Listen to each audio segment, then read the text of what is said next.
All right, here we go. Good morning. It is Wednesday, November 4th. Partly cloudy skies out there, but the sun is shining through, so it looks like I think there's supposed to be rain over the next couple of days, but I'll take the little bit of sunshine we have right now. I hope you're doing well this morning. It is the middle of the week, it's hump day. Obviously, it's the day after Election Day here in America. I don't want to avoid that or act as if it didn't happen. And um, as probably many of us expected, a lot of craziness that is going on. Before I share a thought with you from Proverbs chapter 10, I did have a thought this morning.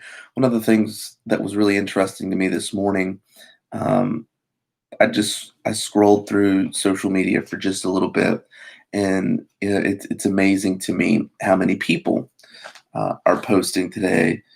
No matter what happens, God's still on the throne. And posting songs of encouragement, and God's still on the throne, and God's got this, and all those kinds of things. And obviously, I agree with that sentiment. But what's interesting to me is I wonder to myself, where was all that stuff yesterday, and 2 days ago, 3 days ago, a week ago, 2 weeks ago, a month ago, 2 months ago, 3 months ago? Because a lot of those same people I saw with lots of hand wringing over this election. And then once we come to the point where it looks like, you know, my candidate might win or lose, now it's, well, God's on the throne, and this or that. And while again I agree with that sentiment, I want to remind us that this is one of the reasons it's important not to allow ourselves to get totally entangled in the affairs of the world. Again, I preached on Sunday night. I think we have a responsibility to vote. And I think we have a responsibility to try to put people into office who uphold biblical principles and values. But my life is not caught up in that. My life and my heart, my spirit are not entangled in that, to where, honestly, where it affects me. Um, in the ups and downs of my life. Yeah, do I have people I want to win? Yeah. And are you disappointed when people who will fight for biblical values aren't elected? Sure, definitely. But some people are so wrapped up in it that, in my opinion, it becomes an idol. And that's a dangerous place to be. Which brings us to Proverbs chapter 10 and verse 5.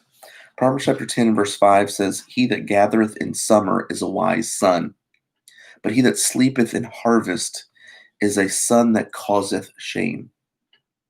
Solomon is using a picture of agriculture. We understand that. A time of harvest to explain a very important spiritual truth. And the spiritual truth is this: if you miss the harvest season, the whole year is lost. Again, he says, if you gather in the summer, you're wise, but if you sleep in the harvest, that's a son that causeth shame. You waste the whole thing. The book of Ecclesiastes, which Solomon also wrote, put it this way: to everything there is a season, a time for every purpose under heaven.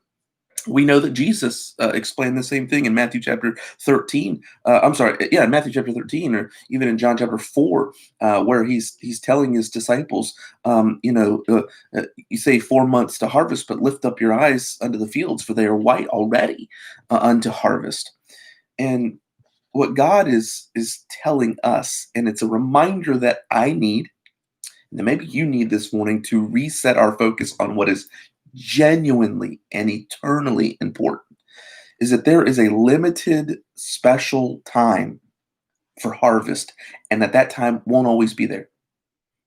Harvest time is a small time slot, and God wants us to be spiritually sensitive to the spiritual season around us. And I think this is an important message for us to realize in politics, during the season of politics, because people have such emotional highs and lows, and some feel ecstatic, and then others feel defeated.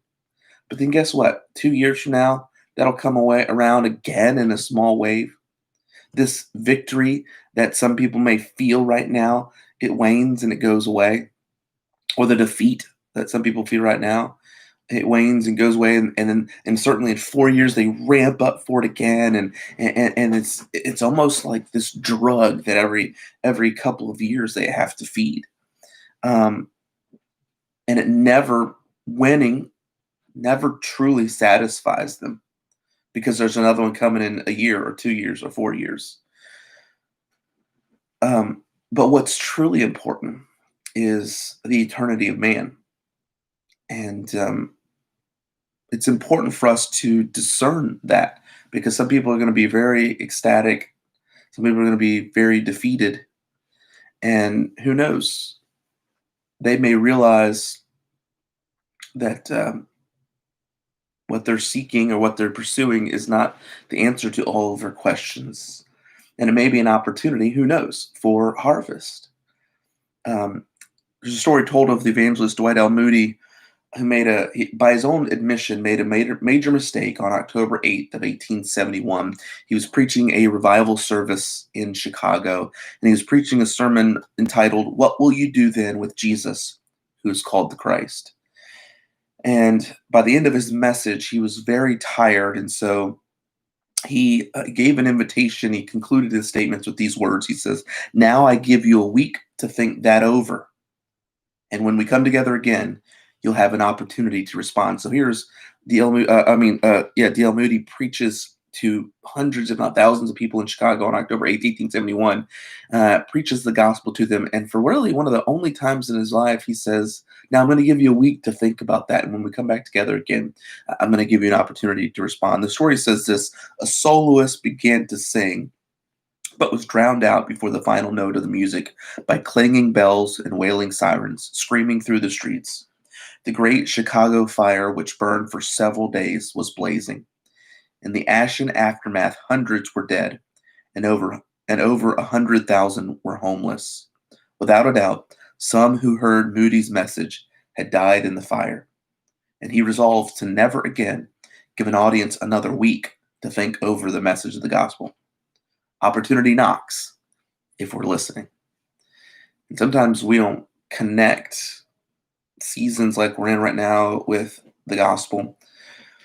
God is still on the throne, and I understand that, and you understand that, and that's a great comfort. But also, God is still in the business of changing men and women through the gospel. And so let's not retreat uh, into a corner as if we're totally defeated, because I don't know about you, I'm not here to win a political battle. I'm here to fight for the Lord. And let's not, if your side won, let's not flaunt our victory as if we've done something, uh, that is eternal, of eternal significance for the Lord. Let's focus our energies on the harvest that is in front of us, that the Lord gives us today. I think really the crux of the message today is don't lose focus. Don't lose focus. Um, God cares about people, and his plan was not a political one. As a matter of fact, people tried to make it a political one. And Jesus said, "My kingdom's not of this world." My plan isn't a political one. It's a spiritual one. So let us not get too excited or too down, but stay focused and faithful to the Lord today. I hope you will. And I know that'll be a blessing to you today and to others around you. Hope you have a great day. We'll talk to you later.